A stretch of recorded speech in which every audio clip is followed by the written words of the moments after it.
YSR9 news ఈరోజు విజయవాడ నగరంలో గుణదల్లోని metropolitan machine church నందు హల్లెల్ మ్యాజిక్ స్కూల్ వారు ఇంజనీర్స్ చార్మ్ వరల్డ్ రికార్డ్ మరియు ఇంటర్నేషనల్ అచీవర్స్ రికార్డులో భాగంగా దాదాపు 400 మంది సంగీతకారులతో కీబోర్డ్ మరియు గిటార్ వాయిద్యాలతో దాదాపుగా కొన్ని గంటల పాటు వాయించి ఈ వరల్డ్ రికార్డును సొంతం చేసుకున్నారని engineers charm world record chief adjudicator Anand Rajender మరియు ఫౌండర్ బిందు ప్రియాంకలు ప్రకటించారు. దీనిలో భాగంగా Hallel magic school founder pastor Augustine Dandingi వారు ఈ రికార్డు సొంతం చేసుకున్నందుకు ఆనందాన్ని వ్యక్తం చేశారు. దీనికి సహకరించిన ప్రిన్సిపాల్ హెప్సిబా గ్రేస్ మరియు staff Ezra Shastri, Srikanth Dev, Saini Havila, Dushyant, Sunil John, ఎలియమ్స్, దేభోరా, చార్లీ, నాన్సీ ప్రతి ఒక్కరికి ఆయన యొక్క అభినందనలు తెలిపారు. ఈ స్కూల్ అంతా కూడా దాదాపుగా ఇప్పటికీ 5,000 మందికి ఉచితంగా తర్ఫీదు ఇవ్వడం జరిగింది. దీనిని బట్టి ఆయన ఎంతగానో ఆనందాన్ని వ్యక్తం చేశారు. ఇంతకుముందు star book of world record మరియు Asian book of world record సాధించినట్లు ఆయన తెలిపారు. ఈ కార్యక్రమంలో కొమ్ము బారలు ఊది అందరినీ ఆకర్షించారు.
This is to certify and honor Hallel Music School, Vijayawada, Andhra Pradesh.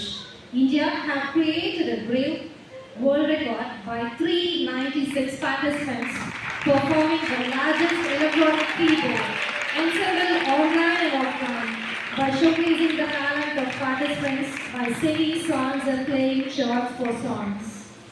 For the importance of proclaiming unity, peace and passion for the cause of unity in diversity. This event was organized by Hallel Music School in the presence of founder and president of Hallel Music School, Pastor Venugopal, on May 30th, 2024 at Vijayawada, Andhra Pradesh, India.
Okay sir. నా పేరు Augustine Dandingi. విజయవాడను కేంద్రంగా చేసుకుని హల్లెల్ music school అనే దానిని 2020 సంవత్సరము December మొదటి రోజున start చేశాము. మరి ఆన్లైన్లో మొట్టమొదటిగా దీన్ని ప్రారంభం చేసి దాదాపుగా ఎంతవరకు ఎన్ని సంవత్సరాలు 3.5 సంవత్సరాలుగా 5,600 మందికి పైగా విద్యార్థులను ఉచితంగా మేము ట్రైన్ చేశాము. అందులో చిన్నపిల్లలు దాదాపు 6 సంవత్సరాలు మొదలుకొని దాదాపు 80 సంవత్సరాలు పైగా వయసున్న పిల్లల్ని, పెద్దలని అందరిని కూడా మేము తర్ఫీదు చేయడం జరిగింది. అదేవిధంగా మరి ఫిజికల్గా కూడా గత నెలలో మే నెలలో మేము ప్రారంభం చేసి దాదాపుగా కేవలం ఒక నెలలో దాదాపుగా 105 మంది విద్యార్థులు ఫిజికల్గా మేము తర్ఫీదు ఇవ్వడం జరిగింది. ఇలా టోటల్గా చూసుకున్నట్లయితే 5,600 మంది పైగా ఆన్లైన్లోనూ అది ఫిజికల్గా మేము తయారు చేయడం చెప్పడానికి చాలా సంతోషిస్తున్నాం. ఈ యొక్క మ్యూజిక్ స్కూల్ ముఖ్యంగా దేనికోసం ఏర్పాటు చేశామంటే ఈ యొక్క భారతదేశానికి మరి ప్రతి ఒక్క పౌరుడు కూడా ఏదో ఒక మరి పని చేయాలి. దాన్ని పర్సనల్ సోషల్ రెస్పాన్సిబిలిటీ అంటారు. మరి అదేవిధంగా నాకు తెలిసిన విద్య సంగీతం. ఈ సంగీతాన్ని పిల్లలకు, పెద్దలకు అందరికీ ఉచితంగా అందించి అనేక మందిని తర్ఫీదు చేస్తున్నాము. ఇందులో ముఖ్యంగా మేము చేసేది ఏంటంటే దీని వెనక ఉన్న ప్రాముఖ్యమైన ఉద్దేశం ఏంటంటే మరి చిన్నపిల్లల దగ్గర నుంచి పెద్దవాళ్ళ వరకు వారికి క్యారెక్టర్ బిల్డింగ్ విషయంలో మేము శ్రద్ధ తీసుకుంటాము. అదేవిధంగా ఏదో ఒక విద్య వారు నేర్చుకున్నప్పుడు వాళ్ళ కాన్ఫిడెన్స్ లెవెల్స్ అన్నీ కూడా వాళ్ళు చక్కగా పెరుగుతూ ఉంటాయి. ఈ రోజుల్లో మనం చూసినట్లయితే చిన్నపిల్లలు సెల్ ఫోన్లకు మరి వీడియో గేమ్స్కి బాగా ఎడిక్ట్ అయిపోయి వాళ్ళ యొక్క టైం అంతా కూడా డైవర్ట్ చేస్తున్న పరిస్థితి ఏర్పడుతుంది. తల్లిదండ్రులు కూడా చాలా బాధపడుతుంది పిల్లల విషయంలో.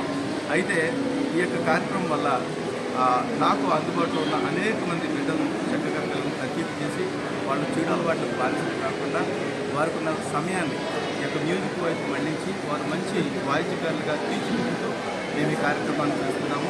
మరి ఈ విధంగా చేయడం వల్ల ఏంటంటే భారతదేశం ఎదుర్కొన్న అనేకమైన సమస్యలు, అందులో 7 దినాలు పక్కన మీద మరి తగాదాలు పెట్టుకోవడం, గొడవలు, స్ట్రైక్లని, అవన్నీ ఇవన్నీ మరి చెడు వ్యసనాలకు బాధితులైపోయిన బిడ్డలు మనం చూస్తున్నాం.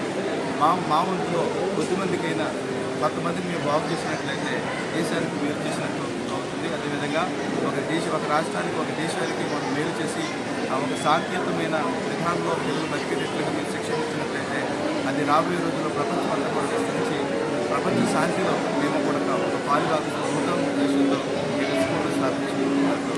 మరి ఈ సందర్భంగా వచ్చిన మీడియా మిత్రులకు కూడా ప్రత్యేకమైన ధన్యవాదాలు మేము తెలియజేస్తున్నాం. ఒకేసారి